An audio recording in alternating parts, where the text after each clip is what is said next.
En la historia de Roma, se destaca un emperador por su historia intrigante, Claudio. Nacido con discapacidades físicas que lo marcaron desde temprana edad, su propia familia lo marginó. Al principio fue subestimado e incluso ridiculizado debido a estas limitaciones. Sin embargo, contra todas las probabilidades, Claudio ascendió al trono dejando su huella en la historia de Roma. Al mismo tiempo, su falta de experiencia lo convirtió en un objetivo constante de conspiraciones e intrigas en Roma. La historia de este emperador comienza en el año 10 a.C., cuando nace en una familia que formaba parte de la dinastía Julio-Claudiana, siendo hijo de Druso y Antonia, hija de Marco Antonio. Desde joven, Claudio enfrentó desafíos, especialmente tras la muerte prematura de su padre, siendo criado por su madre Antonia Minor, cuya relación con él era tensa. Claudio sufría una discapacidad física, probablemente parálisis cerebral, que afectaba su habla y movimiento, llevando a su madre a llamarlo monstruo y considerarlo incapaz de asumir un rol público en Roma. A pesar de que su abuela Livia era un poco más compasiva que su madre, aún lo reprendía con frecuencia. Sin embargo, a medida que Claudio crecía, su intelecto se destacaba cada vez más. Optó por una vida apartada de las luchas políticas y los reflectores del poder, dedicándose a la escritura y al registro de los acontecimientos de su época, motivado por el deseo de comprender el pasado. Claudio se dedicó a escribir una historia de las guerras civiles, pero su enfoque sincero e incluso crítico sobre Otaviano levantó sospechas entre los poderosos, incluyendo a su propia familia. Conscientes de las tensiones políticas, temían que Claudio no fuera una persona lo suficientemente confiable para seguir la línea oficial del partido, por lo que sus ambiciones políticas se vieron frustradas incluso antes de despegar. A pesar del cambio de liderazgo, tras la muerte de Augusto, Claudio pronto se dio cuenta de que sus esperanzas de avanzar en su carrera política serían frustradas. Aunque Tiberio, el nuevo emperador, inicialmente ofreció a Claudio el cargo de cónsul, prometiéndole reconocimiento y algunas oportunidades, las aspiraciones de Claudio pronto se vieron amenazadas. Una vez más, sus aspiraciones fueron rechazadas, lo cual dejó a Claudio desilusionado y relegado a un segundo plano en la vida pública. Ante la falta de interés en la política, Claudio encontró refugio en los estudios y la vida privada, mientras sus ambiciones políticas se desvanecían. Su interés por la historia y el conocimiento solo crecía, por lo que decidió retirarse a una vida académica, alejada de las intrigas del poder y las demandas políticas. A pesar de ser ignorado por su familia imperial, Claudio comenzó a ganarse el respeto del público tempranamente. Tras la muerte de Augusto, los caballeros romanos eligieron a Claudio para liderar su delegación, lo que demostraba un reconocimiento creciente de sus habilidades. El Senado también expresó su apoyo a Claudio, exigiendo que su casa fuera reconstruida con fondos públicos y permitiéndole el derecho de debatir en el Senado. Después de la muerte de Druso, hijo de Tiberio, algunas personas comenzaron a considerar a Claudio como el próximo emperador, pero el poderoso y temido Sejano, líder de la Guardia Pretoriana, hizo que Claudio vacilara en su búsqueda del trono. Cuando Calígula se convirtió en emperador, Claudio fue nombrado cónsul en el año 37 d.C., en honor al padre de Calígula, Germánico. A pesar de esta posición, Calígula continuó humillando y atormentando constantemente a Claudio. Aunque reconocía la utilidad de Claudio, Calígula no perdió la oportunidad de humillar y atormentar a su tío. Exigencias financieras exorbitantes, bromas de mal gusto y humillaciones públicas fueron solo algunas de las pruebas enfrentadas por Claudio durante el reinado de Calígula. Todas estas situaciones difíciles causaron un gran estrés en Claudio, afectando su salud e incluso haciéndolo enfermar y adelgazar. En una trama conspirativa que involucraba a la Guardia Pretoriana y varios senadores romanos, Calígula fue asesinado el 24 de enero del 41 d.C. Aunque no hay evidencia directa del involucramiento de Claudio en el asesinato, algunos argumentan que podría haber tenido conocimiento previo de la conspiración, ya que abandonó la escena del crimen poco antes del atentado. Sin embargo, la conspiración tomó un giro aún más siniestro cuando quedó claro que Casio Querea tenía planes de exterminar a la familia imperial, más allá de lo acordado. En medio del tumulto que siguió al asesinato, Claudio presenció la violencia de la Guardia Pretoriana, que masacró a varios de sus propios amigos en un acto desesperado de supervivencia. Claudio huyó al palacio en busca de refugio y allí fue descubierto por un pretoriano, oculto detrás de una cortina. En un gesto sorprendente, el pretoriano Lamado Gratos proclamó a Claudio como príncipe y lo llevó al campamento de la Guardia Pretoriana, asegurando su protección. Tras el asesinato de Calígula, el Senado romano se vio enfrentado a una encrucijada. La discusión inicial sobre un cambio de gobierno rápidamente se convirtió en un debate acalorado sobre quién debería ser el próximo líder de Roma. Mientras el Senado intentaba tomar el control de la situación, los pretorianos proclamaban a Claudio como su nuevo líder, desencadenando una tensa situación política. Ante la presión de los pretorianos y la resistencia de Claudio a someterse al Senado, la institución política se vio obligada a ceder.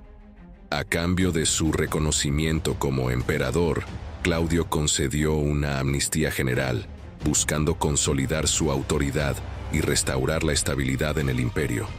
Sin embargo, no dudó en castigar a los conspiradores involucrados en el asesinato de Calígula, garantizando su propia seguridad y estableciendo un precedente de firmeza. Para reforzar su conexión con la dinastía Julio-Claudiana, Claudio exploró sus lazos familiares, adoptando el nombre de Augusto y manteniendo el título honorífico germánico.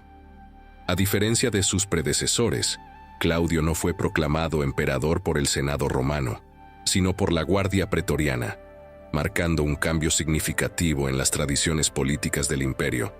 Esta medida poco convencional generó controversias y críticas por parte de historiadores de la época, como Séneca.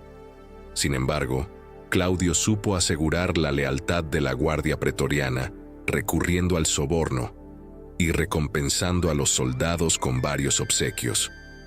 Al asumir el trono, Claudio enfrentó el desafío de restaurar la estabilidad y autoridad del imperio, reconociendo la importancia de mantener el apoyo de las provincias y el ejército, de las provincias de Macedonia y Acaya como provincias senatoriales. Esta medida no solo consolidó su poder central, sino que también fortaleció la conexión entre el gobierno y el Senado romano. Además, Claudio mostró rápidamente su compromiso con la restauración de la estabilidad y el funcionamiento del Estado romano. Implementó una serie de reformas integrales, incluida la restauración del Estado de Derecho, la promoción de la reforma agraria y la expansión del imperio. Durante su mandato, el Imperio Romano experimentó su primera gran expansión desde los días de Augusto. Provincias como Tracia, Nórico, Licia y Judea fueron anexadas o colocadas bajo gobierno directo durante su reinado. Mauritania, cuya anexión se había iniciado durante el reinado de Calígula, fue completamente incorporada al imperio después de la derrota de las fuerzas rebeldes. De manera similar, Britania, un objetivo ambicioso para Roma debido a su riqueza material y su utilidad como refugio para rebeldes galos, fue conquistada en una campaña militar liderada por Claudio. Además de las conquistas territoriales, Claudio también llevó a cabo importantes reformas internas. Un censo realizado en el año 48 d.C. reveló un aumento significativo en la población romana, y Claudio ayudó a aumentar ese número fundando colonias romanas y otorgando la ciudadanía general. Estas colonias fueron fundamentales para consolidar el dominio romano en nuevas tierras y garantizar su integración en el imperio. Sin embargo, a pesar de sus logros, Claudio también mostró un aspecto negativo de su personalidad. Al igual que otros líderes antes que él, tenía tendencias paranoicas e implacables. No dudó en eliminar posibles opositores cuando se sintió amenazado, lo que llevó a la ejecución de muchos senadores y funcionarios importantes. Su actitud dura hacia los judíos en Roma mostró su falta de tolerancia a la discrepancia y su voluntad de mantener el control sobre la ciudad. Claudio no solo presidió personalmente muchos juicios, sino que también trabajó para mejorar el sistema judicial romano. A pesar de algunas críticas sobre la consistencia e imparcialidad de sus decisiones, estaba comprometido con mejorar el funcionamiento de la justicia. Extendió las sesiones del tribunal, redujo los intervalos entre ellas y aumentó la edad mínima de los jurados para garantizar decisiones más experimentadas. Emitió una serie de decretos que abordaban una amplia gama de temas, desde la salud pública hasta la justicia social. Decretó que los esclavos abandonados y recuperados serían liberados, y que los amos que mataran a sus esclavos enfermos podrían ser acusados de homicidio. Claudio también tenía una visión clara para mejorar el suministro de agua y el transporte tanto dentro de Roma como más allá del imperio. Completó 2 acueductos importantes que llevaban agua a la ciudad desde fuentes distantes y garantizó un suministro adecuado de agua potable para los ciudadanos. El emperador también enfatizó la importancia de las vías terrestres y acuáticas. Invirtió en la construcción de carreteras y canales en toda Italia y más allá, incluyendo un canal crucial que conectaba el Rin con el mar y una carretera que unía Italia con Germania, iniciada por su padre, Druso. Más cerca de Roma, Claudio construyó un canal navegable en el río Tíber, facilitando el transporte de mercancías al puerto de Ostia. Como emperador, Claudio entendía la importancia de contar con el apoyo del Senado, por lo que adoptó una estrategia inteligente para ganarse la confianza de los senadores. Mantuvo la independencia y autoridad del Senado, dándoles más control sobre las provincias e incentivándolos a participar activamente en las sesiones legislativas. En sus discursos, Claudio siempre mostraba respeto y estaba dispuesto a debatir propuestas, alentando a los senadores a expresar sus opiniones libremente. En el año 47, Claudio asumió el cargo de censor, lo que le permitió controlar la composición del Senado. Utilizó esta posición para remover a los senadores que consideraba corruptos o ineficaces, y para admitir nuevos miembros leales a él. Sin embargo, la relación de Claudio con el Senado no siempre fue fácil. Enfrentó resistencia de senadores que desaprobaban sus políticas y que también resentían su ascenso al poder. Muchos senadores, incluido su propio yerno, estuvieron implicados en conspiraciones contra el emperador y posteriormente fueron condenados a muerte. Las conspiraciones se extendieron a lo largo del reinado de Claudio, con diferentes facciones buscando desestabilizar su gobierno y reclamar el poder para sí mismos. El reinado de Claudio también fue marcado por la supuesta conspiración que involucraba a su tercera esposa, Mesalina, según narrado por. En uno de los episodios más impactantes de su vida, Mesalina se casó públicamente con su amante, mientras Claudio estaba fuera de la ciudad. Esto provocó una conmoción en Roma y planteó preguntas sobre un posible intento de usurpar el trono. Narciso, un influyente consejero de Claudio, vio a Mesalina como una amenaza para el poder del emperador y convenció a Claudio de que era necesario eliminarla. En el año 48 d.C., después de Mesalina, el Senado romano, en un acto de condena, ordenó que se borraran todas las referencias a ella de la memoria pública y privada, dejando el campo abierto para un nuevo matrimonio. Los consejeros de Claudio debatían sobre quién sería su nueva esposa. El emperador eligió a Agripina la joven para ser su cuarta esposa. lo que causó controversia en Roma, ya que Agripina era su sobrina y esto era considerado moralmente inaceptable. Sin embargo, Claudio justificó el matrimonio como algo que beneficiaría el interés público. Pero detrás de esta justificación, había un juego político en marcha. Agripina no era una mujer común y estaba determinada a asegurar el futuro de su familia.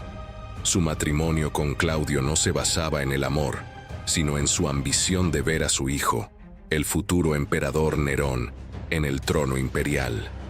Poco a poco, Agripina fue construyendo su influencia y rodeándose de poderosos aliados políticos y miembros de la Guardia Pretoriana. Manipuló a Claudio y ejerció una considerable influencia sobre sus decisiones, asumiendo un papel cada vez más prominente en la administración del imperio.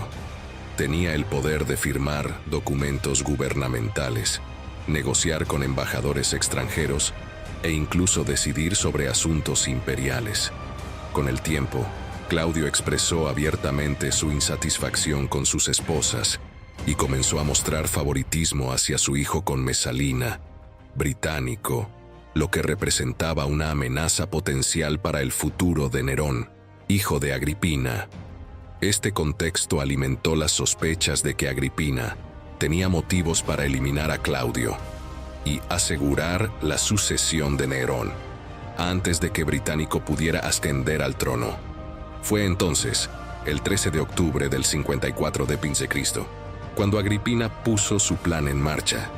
Sobornó a los catadores de comida imperial y contrató a un asesino profesional para envenenar los hongos que se sirvieron a Claudio en la cena. Claudio comenzó a vomitar después de comerlos, pero el veneno no fue lo suficientemente fuerte como para matarlo de inmediato. Entonces, su médico apareció y, en un supuesto intento de salvarlo, le introdujo una pluma en la garganta para inducirlo a vomitar más. Sin embargo, el médico también estaba involucrado con Agripina, y la pluma estaba cubierta de veneno. Esta vez, no hubo escapatoria para Claudio y murió en agonía. Tras la muerte de Claudio, Nerón ascendió al trono. Su reinado estuvo marcado por la extravagancia y la tiranía, y a menudo es recordado como uno de los peores emperadores de Roma. Tras la muerte de Claudio, Nerón ascendió al trono con un aura de expectativa y ansiedad. Sin embargo, lo que siguió fue un reinado marcado por la extravagancia y la tiranía. Con Agripina a su lado, Nerón rápidamente mostró sus inclinaciones hacia el poder absoluto y la opulencia desmedida. Bajo la influencia de su madre, Agripina, y otros consejeros ambiciosos, Nerón se convirtió en un gobernante cada vez más despiadado. Su reinado se caracterizó por excesos y escándalos, desde orgías desenfrenadas hasta la brutal represión de opositores políticos. Sin embargo, también hubo momentos de grandeza, como su dedicación al arte y la construcción de monumentos impresionantes en Roma. Pero la historia de Nerón está marcada por la infamia. Se le atribuyen actos atroces, como el incendio de Roma en el año 64 d.C., que algunos historiadores sugieren que él mismo pudo haber ordenado para tener espacio para sus proyectos urbanísticos grandiosos. Este incendio provocó una tragedia masiva y fue utilizado por Nerón como pretexto para perseguir a los cristianos, a quienes culpó injustamente por el desastre. La relación entre Nerón y Agripina se volvió cada vez más tensa a medida que él consolidaba su poder y buscaba liberarse de la influencia de su madre. Finalmente, en un acto de desesperación y paranoia, Nerón ordenó el asesinato de Agripina en el año 59 d.C., marcando un giro oscuro en su reinado. A medida que pasaban los años, la tiranía de Nerón se hizo más evidente. Sus caprichos y crueldades alienaron a muchos de sus súbditos, y las conspiraciones contra él se multiplicaron. Finalmente, en el año 68 d.C., una revuelta liderada por el general Galba puso fin al reinado de Nerón. Con su muerte, se cerró un capítulo sombrío en la historia de Roma, dejando un legado de decadencia y tragedia que perduraría por generaciones. Espero que esta fascinante jornada, a través de la historia de Claudio, Agripina y Nerón, les haya brindado una visión más profunda del intrigante mundo del Imperio Romano. A través de sus vidas, hemos presenciado el poder, la ambición y la tragedia que caracterizaban a esta época tumultuosa. Ahora, los invito a reflexionar sobre lo que hemos aprendido. ¿Qué lecciones podemos extraer de estas historias de amor, ambición y traición? ¿Cómo podemos aplicar estas lecciones a nuestras propias vidas y sociedades contemporáneas? Déjenme saber en los comentarios qué fue lo que más les impactó de esta historia y qué enseñanzas piensan llevar consigo. Además, no olviden dejar su like si disfrutaron del vídeo y suscribirse al canal para no perderse futuros contenidos sobre historia y cultura. Gracias por acompañarnos en este viaje a través del tiempo y del Imperio Romano. Hasta la próxima.